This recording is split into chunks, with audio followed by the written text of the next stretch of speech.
Welcome to Shri Venkateswara college of arts and science, Amalapuram, affiliated to Adikavi Nannaya university, Rajamahendravaram. My name is K. Venkatesh, lecturer in economics. Today I will explain measurement of national income. జాతీయ ఆదాయ మదింపు పద్ధతులు.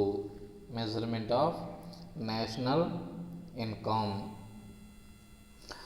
So last class I will explain concept of national income and definition of national income, meaning of national income. Today measurement of national income, జాతీయ ఆదాయ మదింపు పద్ధతులు. ఏ పద్ధతులు ఉపయోగించి జాతీయ ఆదాయాన్ని లెక్కించడం జరుగుతూ ఉంటుంది, ఏ పద్ధతులు ఉపయోగించి జాతీయ ఆదాయాన్ని మదింపు చేయడం జరుగుతూ ఉంటుంది అనేది మనం ఇక్కడ డిస్కస్ చేయబోతూ ఉన్నాము అన్నమాట. సో అవి ఏమిటనేది చూసినట్లయితే, సో జాతీయ ఆదాయ మదింపు పద్ధతులు ఏమిటి అది మనం చూసినట్లయితే చూడండి, మెజర్మెంట్ ఆఫ్ నేషనల్ ఇన్కమ్ అన్న లేదా కాంపిటీషన్ ఆఫ్ నేషనల్ ఇన్కమ్ అన్న ఒకటే అన్నమాట. సో ఇక్కడ చూడండి, ఆర్థిక వ్యవస్థలో ఒక సంవత్సర కాలంలో ఉత్పత్తి అయిన అంతిమ వస్తు సేవల విలువ మొత్తాన్ని జాతీయ ఆదాయము అని మనం చెప్పడం జరుగుతూ ఉంటుంది అని చెప్పాను మీకు ఇంట్రడక్షన్లో. అంటే ఇక్కడ ఏం చెప్తూ ఉంటాము, ఒక సంవత్సర కాలము. సంవత్సర కాలం అంటే ఏమిటి? జనవరి నుంచి డిసెంబర్కి మనం సంవత్సర కాలం అని ఇక్కడ లెక్కించకూడదు. ఫైనాన్షియల్ ఇయర్ అనేది వేరేగా ఉంటుంది. ఆ ఫైనాన్షియల్ ఇయర్ ఎప్పుడు స్టార్ట్ అవుతూ ఉంటుంది మనకి?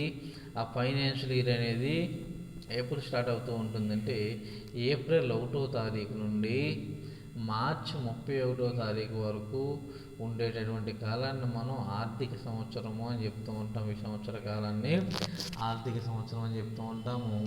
దీనిని మనం ఫైనాన్షియల్ ఇయర్ అని మనం చెప్పడం జరుగుతూ ఉంటుంది అన్నమాట.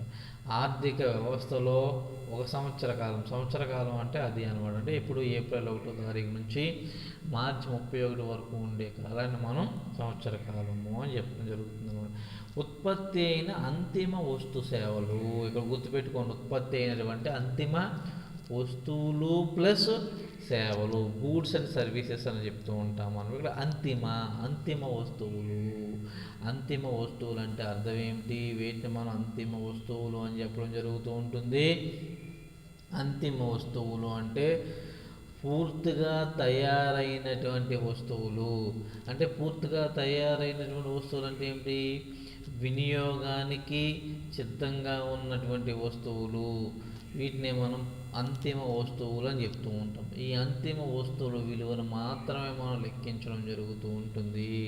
ఈ అంతిమ వస్తువు విలువ మొత్తాన్ని మాత్రమే మనం లెక్క కట్టడం జరుగుతూ ఉంటుంది అన్నమాట. మాధ్యమిక వస్తువులను లేదా సగం తయారైనటువంటి వస్తువులను జాతీయ ఆదాయంలో మనం లెక్కించడానికి అవకాశం అనేది ఉండదు. అర్థమైందండి? మాధ్యమిక వస్తువులు, సగం తయారైనటువంటి వస్తువులు జాతీయ ఆదాయం లెక్కించడానికి అవకాశం అనేది ఉండదు. అర్థమైందండి? ఒక ఆర్థిక వ్యవస్థలో ఒక సంవత్సర కాలంలో ఉత్పత్తి అయిన అంతిమ వస్తు సేవల విలువ మొత్తాన్ని జాతీయ ఆదాయము అని మనం చెప్పడం జరుగుతుంది. అంతిమ వస్తువులు అంటే మాధ్యమిక వస్తువులను కానీ, సగం తయారైనటువంటి వస్తువులు కానీ, వినియోగానికి సిద్ధంగా లేని వస్తువులను కానీ ఇక్కడ మనం లెక్కించము. మరి వేటిని లెక్కిస్తూ ఉంటాము అంటే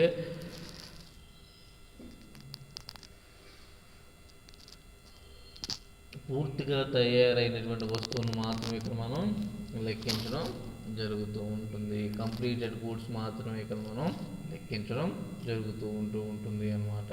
సో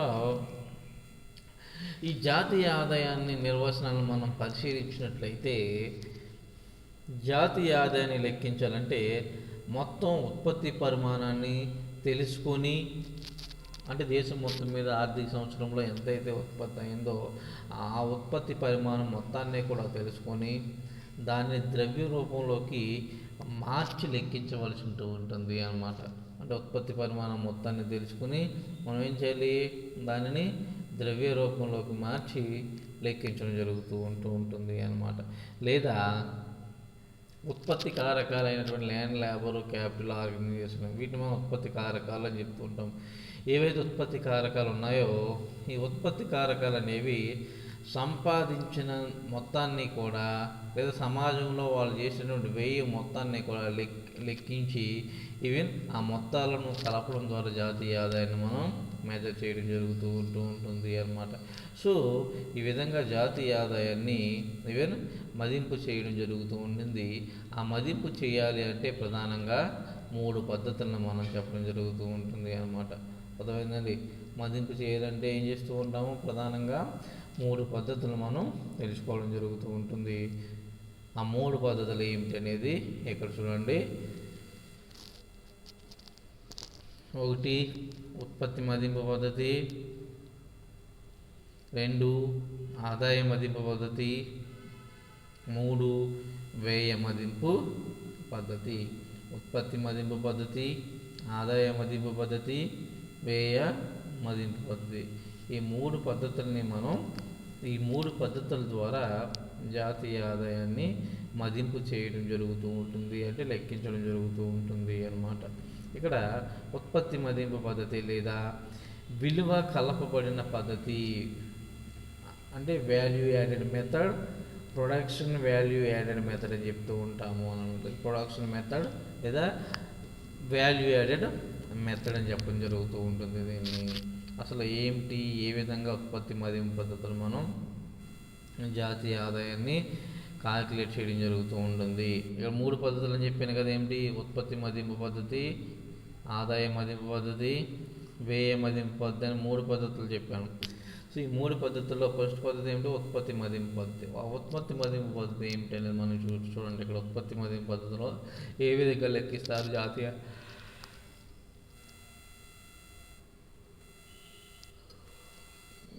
ఆదాయాన్ని ఏ విధంగా లెక్కిస్తారు. ఇక్కడ చూస్తే ఉత్పత్తి మదింపు పద్ధతి లేదా విలువ కలపబడిన పద్ధతి.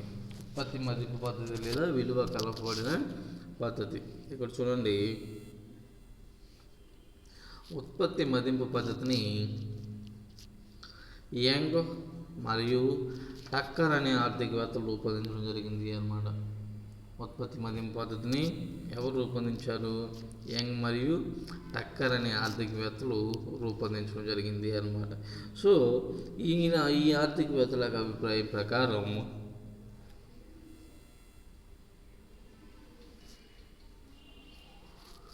ఒక సంవత్సర కాలంలో ఉత్పత్తి అయిన అంతిమ వస్తు సేవల విలువను మదింపు చేయడం ద్వారా జాతీయ ఆదాయాన్ని అంచనా వేయడం జరుగుతూ ఉంటుంది అన్నమాట. అంటే ఇక్కడ చూడండి, ఉత్పత్తి ఒక సంవత్సర కాలంలో ఆర్థిక వ్యవస్థలో ఉత్పత్తి అయినటువంటి వస్తు సేవల మొత్తాన్ని కూడా అంచనా వేయటం ద్వారా జాతీయ ఆదాయాన్ని మదింపు చేయడం జరుగుతూ ఉంటుంది అన్నమాట. ఈ పద్ధతి ప్రకారము ఆర్థిక వ్యవస్థను వ్యవసాయము, గనులు, పరిశ్రమలు, వ్యాపారము, వాణిజ్యము, రవాణా, సేవా రంగాలు వంటి పలు రంగాలుగా విభజించడం జరుగుతూ ఉంటుంది. సో ఇక్కడ చూసినట్లయితే మనకి వివిధ రంగాలలో తయారైన వస్తు ఉత్పత్తి పరిమాణాన్ని తెలుసుకుని ఆ పరిమాణాన్ని మార్కెట్ ధరలతో గుణించి వస్తు విలువల మొత్తాన్ని కలపటం జరుగుతూ ఉంటుంది అన్నమాట. సో ఈ విధంగా ఈ మొత్తానికి వివిధ రంగాలలో సంవత్సర కాలంలో వచ్చే మొత్తాన్ని సగటు జాతీయ ఉత్పత్తి అని చెప్పడం జరుగుతూ ఉంటుంది అన్నమాట. దీనిని ద్రవ్య రూపంలో స్థూల జాతీయ ఆదాయంగా పేర్కొనడం జరుగుతూ ఉంటుంది. ఆ స్థూల జాతీయ ఆదాయం అంటే ఏమిటో చూడండి. ఇక్కడ ఈక్వేషన్ రూపంలో మనకి ఇచ్చాడు. ఆ ఈక్వేషను ఒకసారి అబ్జర్వ్ చేయండి, మనకు క్లియర్. కానీ NI equal to PA into QA PB into plus PB into PQB plus PC plus QC plus PN అంటే ఇన్ఫినిటివ్ అనమాట. ఏబిసిలు అనేవి, ఏబిసి మరియు ఎన్ అనేవి ఏమిటి అంటే ఆర్థిక వ్యవస్థలో ఉత్పత్తి అయిన వివిధ రకాలైనటువంటి వస్తు సేవలుగా మనం చెప్తూ ఉంటాం. ABCDEFIG ఈ మొత్తం ఎన్ వరకు కానీ ఇన్ఫినిటీ వరకు కూడా ఏంటంటే పెట్టుకోవచ్చు. మనం ఆర్థిక వ్యవస్థలో ఉత్పత్తి అయినటువంటి అనేక రకాలైన వస్తు సేవలు అంటే ఏవైతే వస్తువులు ఉంటాయో ఆ వస్తువులన్నింటినీ మనం ABCలు అట్లా చెప్పడం జరుగుతూ ఉంటుంది అనమాట. ఇక్కడ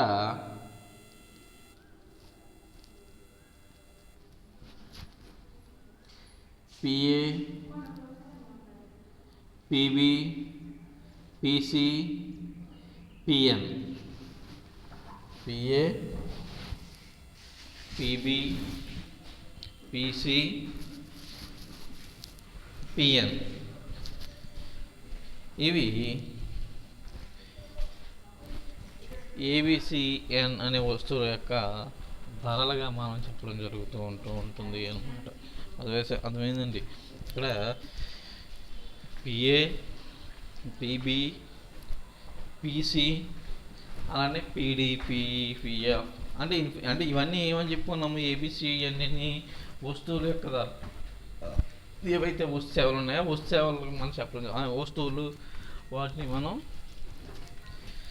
డివిజన్ చేయడం జరుగుతూ ఉంటుంది అన్నమాట.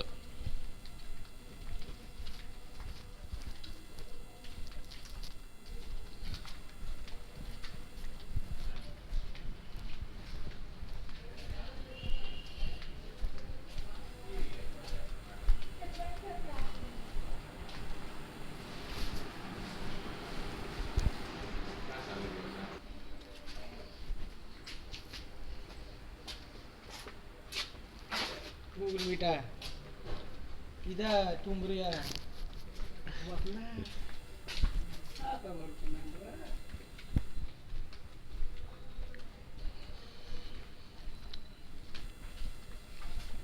Ya, ada kini. Akhirnya Google Vita itu, ayo Google Vita, udah aku lagi sih. Sakti, ada ini kontak mandi, respon dari mana? 1 మంది అంతే.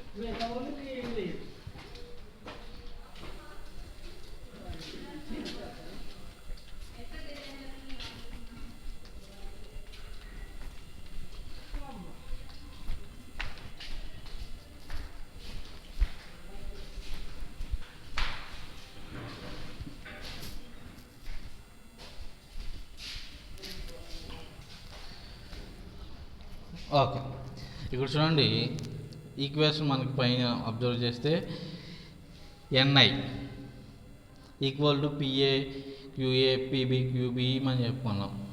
ఇక్కడ ABCలు అనేవి ఆర్థిక వ్యవస్థలో ఉత్పత్తి అయినటువంటి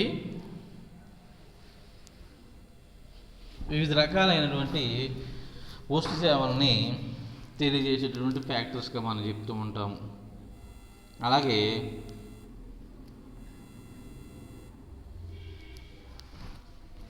PA PB PC PNలో ABCN అనే వస్తువుల యొక్క ధరలుగా మనం చెప్తూ ఉంటాము. అదేవిధంగా QA QB QC QNలు అనేవి ABC అనే వస్తు సేవల యొక్క పరిమాణంగా మనం చెప్తూ ఉంటాము. ఈ సందర్భంగా మనం చూసినట్లయితే ఉత్పత్తి పద్ధతిని స్పష్టంగా తెలుసుకోవాలంటే 2 అంశాల గురించి తెలుసుకోవాలి. అవి ఒకటి అంతిమ వస్తువులు, 2 ద్రవ్య విలువ.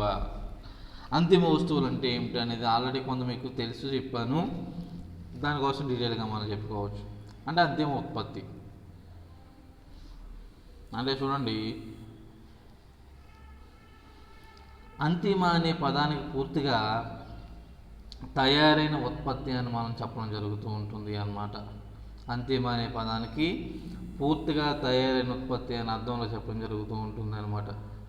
వినియోగదారునికి ప్రత్యక్షంగా వస్తు సేవలను వినియోగించుకోవడానికి వీలుగా ఉన్న వస్తువులనే మనం ఏమని చెప్తూ ఉంటాము, అంతిమ వస్తువులు లేదా అంతిమ ఉత్పత్తి అని మనం చెప్పడం జరుగుతూ ఉంటుంది. ఆర్థిక వ్యవస్థలో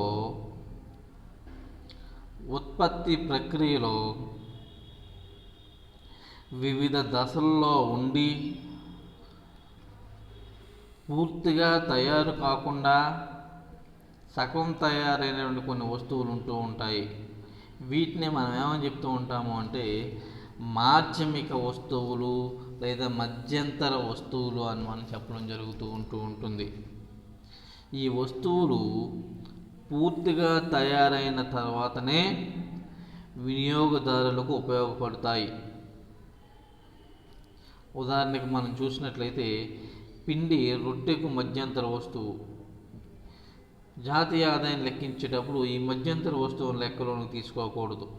ఒకవేళ తీసుకున్నట్లయితే జాతీయ ఆదాయం ఎక్కువగా కనబడుతుంది. దాంతోపాటుగా ఒకే వస్తువును 2 సార్లు లెక్కించినట్లుగా మనకి కనిపించడం జరుగుతూ ఉంటుంది. అందుకనే ఈ మాధ్యమిక వస్తువులు వేటిని కూడా మనకి జాతీయ ఆదాయ లెక్కలోనికి తీసుకోవడానికి అవకాశం అనేది ఉండదు, తీసుకోకూడదు అన్నమాట. ఇక్కడ ఆర్థిక వ్యవస్థలో పలు రకాలైన వస్తువులు ఉత్పత్తి చేయబడుతూ ఉంటాయి. వ్యవసాయ క్షేత్రము, పరిశ్రమలు, కార్ఖానాలు, అనేక పరిశ్రమలు, ఉత్పత్తి సంస్థల్లో ఉత్పత్తి అయినంత ఉత్పత్తి కాదు. ఎందుకు కాదు అంటే ఒక ఉత్పత్తిలో మరొక ఉత్పత్తిని ఉత్పాదకంగా వాడడం జరుగుతూ ఉంటుంది.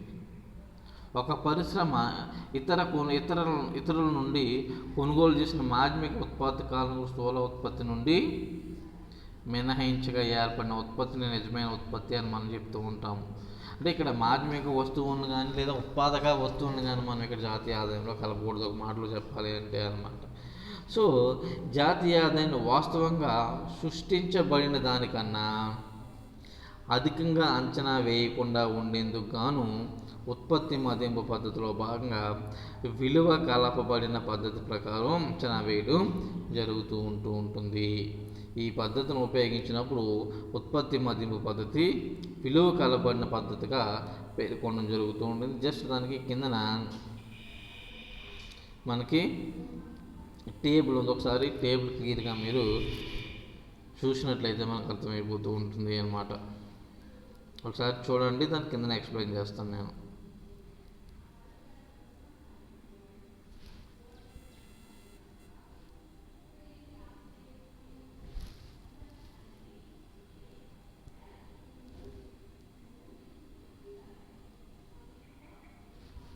ఓకే, దాన్ని చూడండి. పైపట్టిక ద్వారా ఆర్థిక వ్యవస్థలో రెడీమేడ్ వస్త్ర వ్యాపారాన్ని ఒక మోడల్గా ఊహించి విలువ కలపబడిన పద్ధతి ద్వారా ఏ విధంగా లెక్కిస్తారో తెలియజేయడం జరిగింది అన్నమాట. ఈ పైపట్టికలో 4 దశల్లో అంతిమ ఉత్పత్తి జరిగినట్లుగా మనకు తెలుస్తూ ఉంటుంది అన్నమాట. దీంట్లో మొదటగా వ్యవసాయదారులు కొంత పరిమాణంలో ప్రత్తిని ఉత్పత్తి చేసి 1000 రూపాయలకి అమ్మడం జరిగింది. ఇది ప్రతి ఒక్క ప్రాథమిక విలువ. దీనిని కొనుగోలు చేసిన దారం మిల్ యజమాని ప్రత్తిని దారంగా మలిసి వస్త్ర పరిశ్రమ యజమానికి 1500లకు అమ్మడం జరిగింది. ఇప్పుడు దారం మిల్ యజమాని జోడించిన విలువ 1500 మైనస్ అంటే 500 రూపాయలు. ఈ విలువను దారం మిల్ యజమాని సృష్టించడం జరిగింది. ఈ దారం మిల్ యజమాని వద్ద నుండి దారం కొనుగోలు చేసిన వస్త్ర పరిశ్రమ దానితో రెడీమేడ్ వస్త్రాన్ని తయారు చేసి 2500 రూపాయలుగా ఆ వ్యాపారం అమ్మడం జరిగింది. ఇక్కడ రెడీమేడ్ వస్త్ర యజమానులు దారానికి అదనంగా 2500 మైనస్ అంటే 1000 రూపాయలకు సమానం పెంచడం జరిగిందని విలువ. ఈ రెడీమేడ్ వస్త్ర వ్యాపారాన్ని 3000 విలువకు వినియోగదారులకు విక్రయించారనుకుందాం. అప్పుడు ఆ వ్యాపారస్తులు సృష్టించబడిన విలువ ఈవెన్ 500తో సమానం. ఈ విధంగా అదనంగా కలపబడిన విలువ మొత్తాన్ని కలపగా ఎంత వచ్చింది? 1000 + 500 + 1000 + 500 అంటే 3000 జాతీయ ఆదాయం లెక్కించడమే విలువ కలపబడిన జాతీయ ఆదాయంగా మనం చెప్పడం జరుగుతూ ఉంటుంది. ఇది సో ఇది సరిపోతుంది. ఇంక మళ్ళీ ఎక్కువైతే మళ్ళీ మర్చిపోతాం మనం. అసలు ఈ జాతీయ ఆదాయం లెక్కించినప్పుడు అంటే ఉత్పత్తి మదింపు పద్ధతిలో జాతీయ ఆదాయం లెక్కించినప్పుడు ఏ రకమైనటువంటి జాగ్రత్తలు పాటించాలి, ఏ రకమైన చర్యలు తీసుకోవాలో చూసినట్లయితే ఉత్పత్తి మదింపు పద్ధతి ద్వారా జాతీయ ఆదాయం లెక్కించినప్పుడు కింది చర్యలు తీసుకోవాలని చెప్తూ ఉంటాం. ఏమిటి అంటే చూడండి, ఒకే వస్తువును 2 సార్లు లెక్కించకుండా చూడటం. ఒకే వస్తువును 2 సార్లు లెక్కించకుండా చూడటం. నెక్స్ట్, వర్తమాన సంవత్సర కాలం వస్తువులు మాత్రమే లెక్కలోకి తీసుకోవడం, అంటే ప్రస్తుత కాలం మాత్రమే మనం లెక్కలోకి తీసుకోవడం.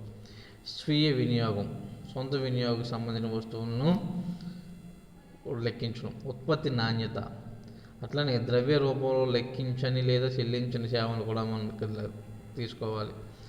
ధరలు వచ్చేటటువంటి మార్పులు మనం లెక్కించాలి, జాగ్రత్తలు తీసుకోవాలి. అట్లనే మధ్యంతర వస్తువులు కూడా మనం ఇక్కడ జాగ్రత్తలు తీసుకోవాలి అన్నమాట. ఇక్కడ చూడండి, 2 సార్లు లెక్కించకుండా చూడడం అని అంటే ఒకే వస్తువును 2 సార్లు లెక్కించకుండా చూడాల్సి ఉంటుంది అన్నమాట. ఉదాహరణకు ప్రతి విలువను ఇందా చెప్పుకున్నాం కదా, లెక్కించినట్లయితే మళ్ళీ వస్తువును కొనుగోలు చేసినప్పుడు దాన్ని లెక్కిస్తూ ఉంటాం. అలా ప్రతిను లెక్కించి మళ్ళీ వస్తువును లెక్కించినట్లయితే ఒకే వస్తువు 2 సార్లు లెక్కించినట్లు అవుతూ ఉంటుంది అన్నమాట. అందువల్ల పూర్తిగా తయారైన వస్తువును మాత్రం ఇక్కడ మనం లెక్కించడం జరుగుతూ ఉంటుంది తప్ప మాధ్యమిక వస్తువుని ఇక్కడ మనం లెక్కించడానికి అవకాశం అనేది ఉండదు. నెక్స్ట్ వచ్చి వర్తమాన సంవత్సర ఉత్పత్తి. వర్తమాన సంవత్సరంలో వస్తువులను మాత్రమే పరిగణలోకి తీసుకోవాలి అన్నమాట. ఆ విధంగా కాకుండా క్రిత సంవత్సరంలో వస్తువు ఉత్పత్తి విలువను కానీ సెకండ్ హ్యాండ్ వస్తువు ఉత్పత్తి విలువలను కానీ లెక్కలోకి తీసుకోవడానికి అవకాశం ఉండదు అన్నమాట. ఈ విధంగా తీసుకున్నట్లయితే జాతీయ ఆదాయం ఎక్కువగా కనిపిస్తూ ఉంటుంది అన్నమాట. అలాగే స్వీయ వినియోగం, అభివృద్ధి చెందుతున్న ఆర్థిక వ్యవస్థల్లో ఉత్పత్తి అయిన వస్తు రాశిలో కొంత భాగం మార్కెట్కు చేరకుండానే స్వయం వినియోగానికి ఉపయోగించడం జరుగుతుంది. ఈ భాగం ఎక్కడా కూడా ఖాతాలో నమోదు కాదు. దీన్ని కూడా మనం లెక్కించాల్సి ఉంటుంది అన్నమాట. అదేవిధంగా ఉత్పత్తి నాణ్యత, జాతీయ ఆదాయ అంచనాలు ఒక వస్తువు యొక్క నాణ్యతను పరిగణలోకి తీసుకోవు. ఉదాహరణకు గత సంవత్సరంలో ఉత్పత్తి అయిన కారు కంటే ప్రస్తుత సంవత్సరంలో ఉత్పత్తి అయిన అదే కారు అధిక మైలేజ్తో సమర్థవంతంగా పనిచేస్తున్నప్పటికీ జాతీయ ఆదాయ గణనలో ఈ అంశాలను లెక్కలోనికి తీసుకోవడం జరగదు.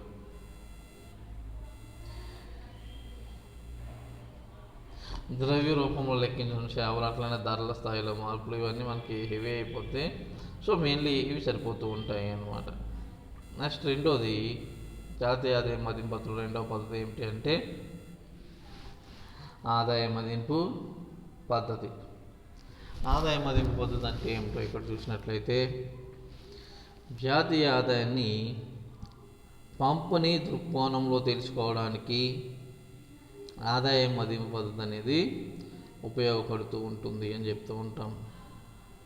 జాతీయ ఆదాయాన్ని పంపిణీ దృక్కోణంలో తెలుసుకోవడానికి ఆదాయ మదింపు పద్ధతి ఉపయోగపడుతూ ఉంటుంది.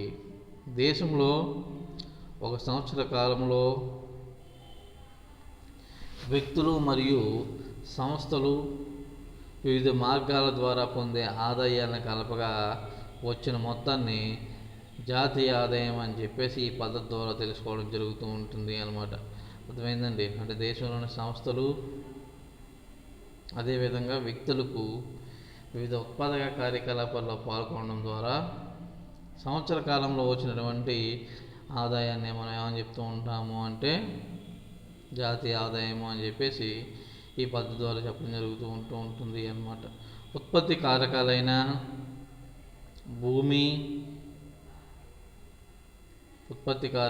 భూమి, శ్రమ, మూలధనం, భూమి, శ్రమ, మూలధనం, వ్యవస్థాపన సామర్థ్యం వంటి వాటి యాజమాన్యం వల్ల వ్యక్తులకు బాటకము, వేతనము, వడ్డీ మరియు లాభం రూపంలో ఆదాయం లభిస్తుంది. భూమి ప్రతిబంధించి లభించే దాన్ని బాటకమని, శ్రామినికి ప్రతిఫలంగా చెల్లించేది వేతనమని, మూలధనానికి ప్రతిఫలంగా వచ్చేది వడ్డీ అని, వ్యవస్థాపకుడి కృషికి ప్రతిఫలంగా వచ్చేది లాభం అని చెప్పేసి మనం చెప్పడం జరుగుతుంది. వీటన్నిటినీ కలిపితే జాతీయ ఆదాయంగా మనం లెక్కించడం జరుగుతూ ఉంటుంది అన్నమాట. ఈ పద్ధతిని ఉత్పత్తి కారకాల వ్యయము అని కూడా చెప్పడం జరుగుతూ ఉంటుంది అన్నమాట. ఈ పద్ధతిని ఉత్పత్తి కారకాల వ్యయము అని కూడా చెప్పడం జరుగుతూ ఉంటుంది అన్నమాట. ఒక దేశంలోని ఉత్పత్తి కారకాల ఖరీదు చూసే జాతీయ ఆదాయము ఆ దేశంలో కారకాలకు పంపిణీ చేసిన ఆదాయం మొత్తములతో సమానంగా మనం చెప్పవచ్చు. ఈ మొత్తానికి నికర విదేశీ కారక ఆదాయాన్ని నికర ఎగుమతుల విలువతో కలిపి జాతీయ ఆదాయాన్ని చెప్పడం జరుగుతూ ఉంటుంది. దీన్ని క్రింది సమీకరణం ద్వారా మనం చెప్పవచ్చు. సమీకరణం ఏమిటనేది ఒకసారి చూసినట్లయితే మనకి ఇక్కడ అర్థమవుతూ ఉంటుంది అన్నమాట. y = w + r + i + p + x - m + r - p. y అంటే జాతీయ ఆదాయము, w అంటే వేతనాలు, r అంటే బాటకము, i అంటే వడ్డీ, p అంటే లాభము, x - m అంటే నికర ఎగుమతులు, r - p అంటే నికర విదేశీ మారక ఆదాయం. ఈ పద్ధతిలో కింది పేర్కొనబడిన విధంగా ఆదాయాలను గుణించడం జరుగుతూ ఉంటుంది.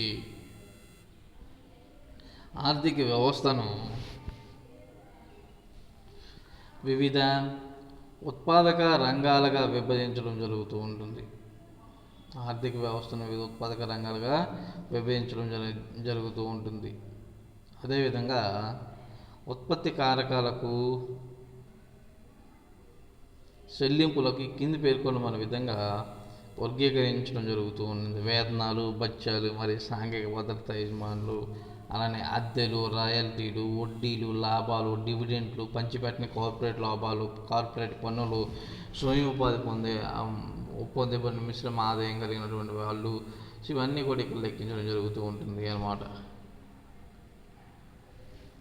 సో ఇవి మెయిన్లీ ఆదాయ మదింపు. ఈ ఆదాయ మదింపు పద్ధతి జాతీయ ఆదాయం లెక్కించేటప్పుడు ఏ రకమైనటువంటి జాగ్రత్తలు పాటించాలో చూసినట్లయితే, ఆదాయ మదింపు పద్ధతి ద్వారా జాతీయ ఆదాయాన్ని లెక్కించేటప్పుడు ఈ కింది జాగ్రత్త చర్యలు తీసుకోవాలి అంట. అవేమిటో మనం చూడండి. జాతీయ ఆదాయాన్ని లెక్కించేటప్పుడు ఉత్పత్తి ప్రక్రియలో యజమానులు ఉపయోగించే వారి సొంత కారకాలైనటువంటి శ్రమ, మూలధన, భూమి వంటి వాటి విషయంలో జాగ్రత్తగా మదింపు చేయాలి. జాగ్రత్తగా వాటిని మనం మదింపు చేయవలసి వస్తూ ఉంటుంది అన్నమాట. అలానే వీటిని యజమాని ఎలాంటి ప్రతిఫలం చెల్లించినప్పటికీ వాటి విలువను లెక్కగట్టి ఆ మొత్తాన్ని జాతీయ ఆదాయానికి కలపాలి. అలాగే కారక సేవలకు ప్రతిఫలంగా లభించే ఆదాయాలను మాత్రమే పరిగణలోనికి తీసుకోవాలి. కింది పేర్కొన్న వాటిని పరిగణలోనికి తీసుకోకూడదు. అవి ఏమిటో చూసినట్లయితే, నిరుద్యోగ వృద్ధి అనేది పరిగణలోకి తీసుకోకూడదు. నిరుద్యోగ వృద్ధి, అలానే వృద్ధాప్య పెన్షన్లు, నిరుద్యోగ వృద్ధి, వృద్ధాప్య పెన్షన్లు, సాంఘిక సంక్షేమ విరాళాలు, బదిలీ చెల్లింపులు వంటివి ఆదాయాలుగా మనం పరిగణించడానికి అవకాశం ఉండదు. అంటే వీళ్ళెందుకు ఏ ఉత్పాదక కార్యకలాపాల్లో పాల్గొన్నప్పటికీ వచ్చే ఆదాయం అన్నమాట ఇది. స్కాలర్షిప్లు, లాటరీలు, బహుమానాలు, జోదము, బెట్టింగు ఇటువంటివి ఏమి కూడా మన జాతీయ ఆదాయ లెక్కలోనికి తీసుకోకూడదు అన్నమాట. సో ఇది మెయిన్లీ మనకి. నెక్స్ట్ వచ్చి వ్యయ మదింపు పద్ధతి. మూడోది వ్యయ మదింపు పద్ధతి. ఒక వ్యక్తి లేదా సంస్థల యొక్క ఆదాయం ఇతరుల వ్యయం వల్ల లభించినదే అనే విషయం అందరికీ తెలిసిన సత్యమే. ప్రతి దేశంలోనూ 2 రకాల వ్యయాలు జరుగుతూ ఉంటాయి. ఆదాయంలో కొంత భాగానికి ప్రస్తుత కోరికలను సంతృప్తిపరచడానికి ఖర్చు చేయడం జరుగుతూ ఉంటుంది. ఆదాయంలో కొంత భాగానికి ప్రస్తుత కోరికలను సంతృప్తిపరచడానికి ఖర్చు చేయడం జరుగుతూ ఉంటుంది. దీనినే వినియోగ వ్యయము అంటారు. భవిష్యత్ అవసరాలను ఉత్పత్తి పెరుగుదలకు, అదేవిధంగా ఆదాయంలో కొంత భాగాన్ని పెట్టుబడిగా ఉత్పత్తి సంస్థలు తమ ఆదాయంలో కొంత భాగాన్ని ఉపయోగిస్తూ ఉంటాయి. దీన్ని పెట్టుబడి లేదా మూలధన వ్యయం అని చెప్పడం జరుగుతూ ఉంటుంది. ఈ వ్యయాలను ఆదాయంగా చేసుకొని జాతీయ ఆదాయాన్ని లెక్కించడం జరుగుతూ ఉంటుంది అన్నమాట. ఆర్థిక వ్యవస్థలో ఒక సంవత్సర కాలంలో వ్యక్తులు, సంస్థలు, ప్రభుత్వం వస్తు సేవలపై చేసిన ఖర్చుల మొత్తాన్ని లెక్కించడం ద్వారా జాతీయ ఆదాయాన్ని అంచనా వేయడం జరుగుతూ ఉంటుంది. ఈ పద్ధతి ద్వారా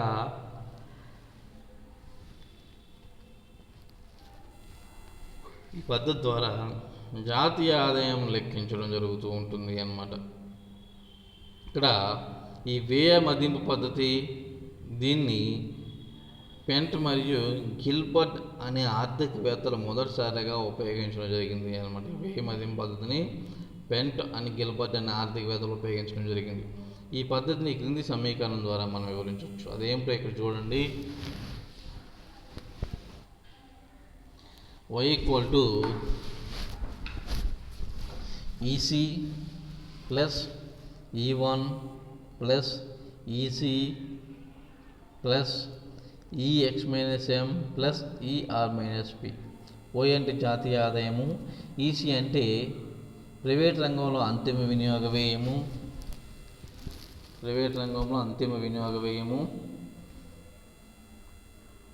అలాగే ఈ అంటే స్థూల దేశీయ పెట్టుబడి వ్యయము, ఈసీ ప్రభుత్వ రంగ వ్యయము, EX-M విదేశీ వ్యాపారంపై చేసిన నికర వ్యయము, ఎక్స్ ఎగుమతులు, ఎం అంటే దిగుమతులు, ER-P అంటే విదేశీ కారకాలపై చేసిన నికర వ్యయము, అలాగే పి అంటే విదేశాల నుండి వచ్చే చెల్లించే కారకాలు, విదేశాలకు చెల్లించే చెల్లింపులు అన్నమాట.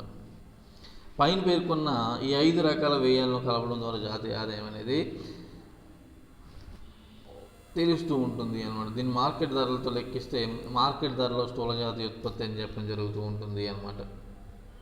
దీని నుండి లభించిన మూలధన ధరలను తీసివేస్తే మార్కెట్ ధరలో నికర జాతీయ ఉత్పత్తి అనేది మనకి తెలుస్తూ ఉంటుంది అన్నమాట. అలాంటి తీసుకోవాల్సిన చర్యలు ఏమిటి ఈ పద్ధతులు జాతీయ ఆదాయం లెక్కించేటప్పుడు అయితే, బదిలీ చెల్లింపుల కొరకే చేసే వ్యయాన్ని లెక్కించకూడదు. అదేవిధంగా ప్రభుత్వం నిరుద్యోగులకు, వృద్ధులకు, వికలాంగులకు ఇచ్చే భృతి ఏదైతే ఉందో బదిలీ చెల్లింపులుగా పేర్కొనడం జరుగుతుంది అని, వీటిని జాతీయ ఆదాయం లెక్కించడానికి అవకాశం ఉండదు. అలానే ఈ పద్ధతి ద్వారా జాతీయ ఆదాయాన్ని లెక్కించేటప్పుడు షేర్లు, బాండ్లు వంటివి ఇతరుల వద్ద నుంచి కానీ సంస్థ వద్ద నుంచి కానీ కొనుగోలు చేసినప్పుడు అయ్యే వ్యయాన్ని లెక్కించకూడదు. ఎందుకంటే ఈ వ్యయాలు ఆర్థిక పెట్టుబడిగా మాత్రమే పరిగణించడం జరుగుతూ ఉంటుంది. కానీ ఇవి నిజమైన పెట్టుబడిగా మనం చెప్పడానికి అవకాశం అనేది ఉండదు. ఈ వ్యయాలను కూడా మనం లెక్కించకూడదు అన్నమాట. అదేవిధంగా సెకండ్ హ్యాండ్ వస్తువులపై చేసే వ్యయాన్ని కూడా లెక్కించకూడదు. అదేవిధంగా మధ్యంతర వస్తువులపై చేసే వ్యయాన్ని కూడా మనం లెక్కించకూడదు. సో ఈ విధంగా మనకి ఉత్పత్తి మదింపు పద్ధతి ద్వారా ఆదాయ మదింపు పద్ధతి, వ్యయ మదింపు పద్ధతి, ఈ 3 పద్ధతుల ద్వారా జాతీయ ఆదాయాన్ని లెక్కించడం జరుగుతూ ఉంటుంది. ఏ పద్ధతుల ద్వారా ఏ వస్తువుల విలువ మనకి లెక్కించడం జరుగుతూ ఉంటుందో చూసినట్లయితే ఉత్పత్తి మదింపు పద్ధతి ద్వారా చూడండి. ఉత్పత్తి మదింపు పద్ధతి ద్వారా వ్యవసాయ రంగంలో అన్ని పంటల సాగు కింద ఉన్న భూమిని తెలుసుకుని సగటు హెక్టార్లో సగటు ఉత్పత్తిని అంచనా వేసి దాని ద్వారా మొత్తం వివిధ రకాల పంటల ఉత్పత్తిని అంచనా వేస్తూ ఉంటారు అన్నమాట. సో ఇక్కడ చూడండి, విత్తనాలు, ఎరువులు, ఇతర ఖర్చులు, గనులు, అడవులు, మత్స్య పరిశ్రమ, ఇటువంటి వాటినన్నీ కూడా అట్లాంటి రిజిస్టర్ కాని పరిశ్రమలు, చిన్న తరహా సంస్థలు, ఇటువంటివన్నీ అట్లనే బ్యాంకింగ్, ఈవెన్ ఇటువంటివన్నీ కూడా మనకు ఉత్పత్తి మదింపు పద్ధతి ద్వారానే లెక్కించడం జరుగుతూ ఉంటుంది అన్నమాట.